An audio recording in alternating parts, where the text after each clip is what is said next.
সূরা ইউনূসের 28 নম্বর আয়াতে বলছে, তোমরা যাদের নেতা বানাইছিলে তাদের দলভুক্ত হয়ে যাও। তখন তারা জামাত ইসলামের নেতার কাছে যখন বলবে যে তোমরা আমাকে যে পথ দেখাইছিলে 5 ওয়াক্ত জামাত পড়লে জান্নাতে যাব, এই 27 গুণ সওয়াব হবে, কই সে সমস্ত, তখন তারা অস্বীকার করবে, না না না, তুমি আমার জামাত ইসলামে ভোট দাওনি বা জামাত ইসলাম করনি, ওই চরমুনার পিসে বলছে না তুমি আমার ভক্ত ছিলে না, তারা তখন অস্বীকার করবে। তখন এই মাইটে মুসল্লি তোমার এই যে টুপি পাগড়ি জুব্বা ধারা, এটা একটা অসহায় হয়ে বলবে যে হায় হায় রে। জয়গুরু, আজকে ফেব্রুয়ারি মাসের 28 তারিখ, রমজান মাস।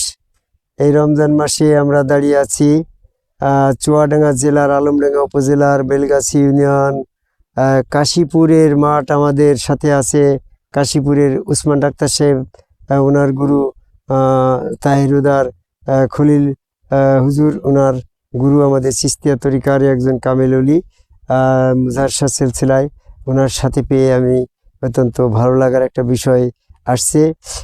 ওনার গুরুর দরবারে আমরা বহুবার মাহফিল করতে যাই। ওই দরবারের বৈশিষ্ট্য হচ্ছে যে যার যার গুরু তার রসুল, এবং রসুল শুরুতে ওই হাত আল্লাহর, পা আল্লাহর, ওই চেহারার ভিতরে স্বয়ং আল্লাহ উপস্থিতে, ওই জায়গায় আদম কাবায় আল্লাহকে সেজদা, তাই তো তোমার গুরু তো সেজদার হয়েছে। এই সেজদার বিষয়টা আমরা যারা অপছন্দ করছি, আমরা যারা এই দলটাকে বিরোধ করছি, এইখানে একটা বিষয় আমি বলতে চাচ্ছি। বর্তমানে 73টা দল কিন্তু এই ইসলামের ভিতরে আছে। 73টা দলের ভিতরে আদম কাবায় সেজদাকারী এই সম্মুখ গুরুকে রসুল বিশ্বাস করে শুরুতে আল্লাহ বিশ্বাসে সেজদা ভক্তির এই বিষয়টা কোরআন ভিত্তিক, এবং এই কোরআন ভিত্তিক বিষয়টাকে যারা অপছন্দ করছে তারা কিন্তু 73 দলের ভিতরে 72 দলই এইটারা অপছন্দ। আর এই একটা দল হচ্ছে কোরআন ভিত্তিক এই আদম সেজদার পথে আছে। তো 72 দলে যারা আছে তারা মূল আল্লাহর দল, আল্লাহর কোরআনের দল, আল্লাহর নবীর দল, আল্লাহর ফেরেশতার দল আদম সেজদা।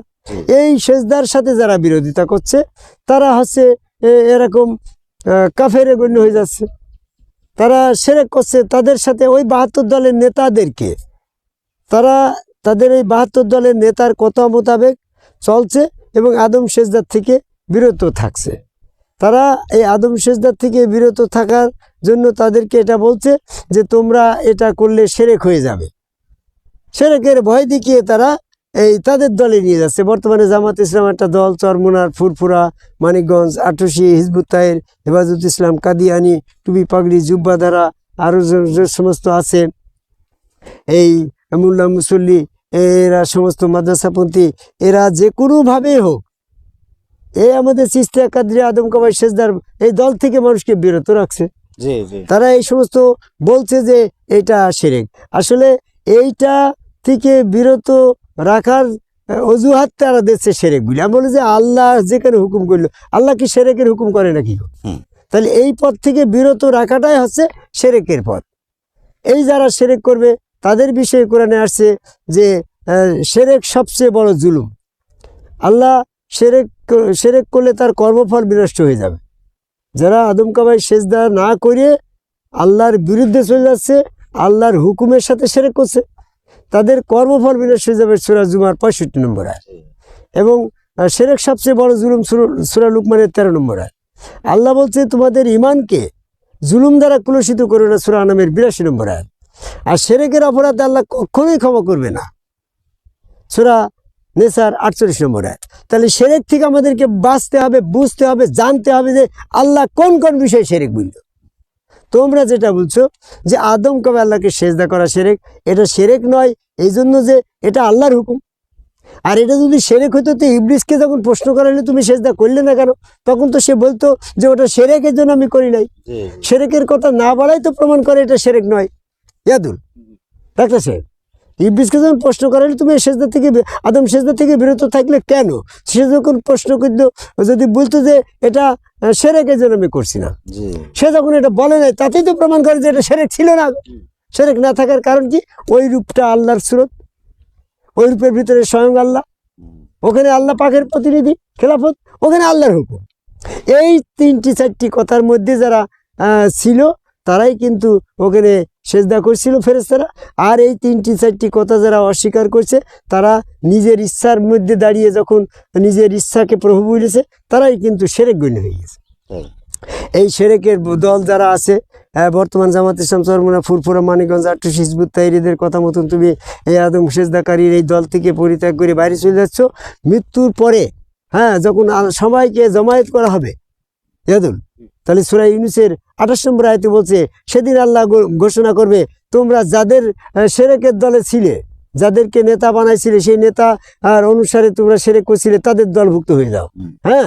তখন তারা এরকমভাবে ওই সেরেকের জামাত ইসলামের নেতার কাছে যখন বলবে যে তোমরা আমাকে যে পথ দেখাইছিলে 5 ওয়াক্ত জুমাত পড়লে জান্নাতে যাব, এই 27 গুণ সওয়াব হবে, কই সে সমস্ত? তারা তোমার পথে সেরেক করেছে, তখন তারা অস্বীকার করবে, না না না তুমি আমার জামাত ইসলামে ভোট দাওনি বা জামাত ইসলাম করনি। ওই চরমোনার পিসে বলছে না তুমি আমার ভক্ত ছিলে না, এরকম আটুশির পিঠে গরু কুরবানি দিয়ে না না তুমি আমার দলে ছিলিই না, তারা তখন অস্বীকার করবে। তখন এই মাইটে মুসল্লি তোমার এই যে টুপি বাগড়ি জুব্বা দ্বারা এটা একটা অসহায় হয়ে বলবে যে হায় হায় রে, তাহলে আমরা সে হাসিবুলির দলে উসমান ডাক্তারের দলে না যেই তো ভুল করেছি। ওরা যে বিষয়টা বলতো যে আদম সেজদা সেরেক, এখন তো দেখছি আদম সেজদার আল্লাহর পা উন্মোচন করে হাসিবুল চিস্তি মৌসালা মতন দাঁড়িয়ে আল্লাহ ওখানে সেজদা নিচ্ছে, তাহলে ওই পথটাই সঠিক ছিল। আল্লাহ পাকের পা উন্মোচন করবে সূরা কালামের 42 নম্বর আয়াত। তখন তারা আফসোস করবে যে হাসিবুল চিস্তিকে আমরা চিনতাম, এখন দেখছি হাসিবুল চিস্তির পায়ে সেজদা দিয়ে গঞ্জের আলী এরকমভাবে জান্নাতে চলে যাচ্ছে। হায় হায় আমরা করিসটা কি, আমরা এই কাফেরের কথা মতন অমুক জামাত ইসলামের কথা মতন সূরা ফুরকানের 27 নম্বর আয়াতে তারা হাত কামড়াতে থাকবে।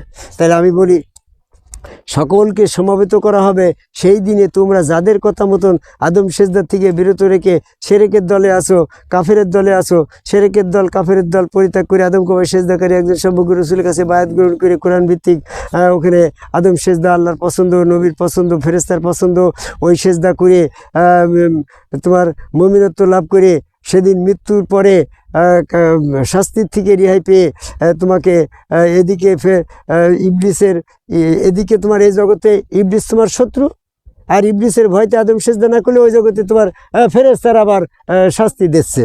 তাহলে আমরা এই ফেরেশতার মৃত্যুর পরের মুক্তি পথের জন্য আদম কাবায় সেজদা করার দলভুক্ত হওয়ার আহ্বান করে আমরা কথা শেষ করি। জয় গুরু।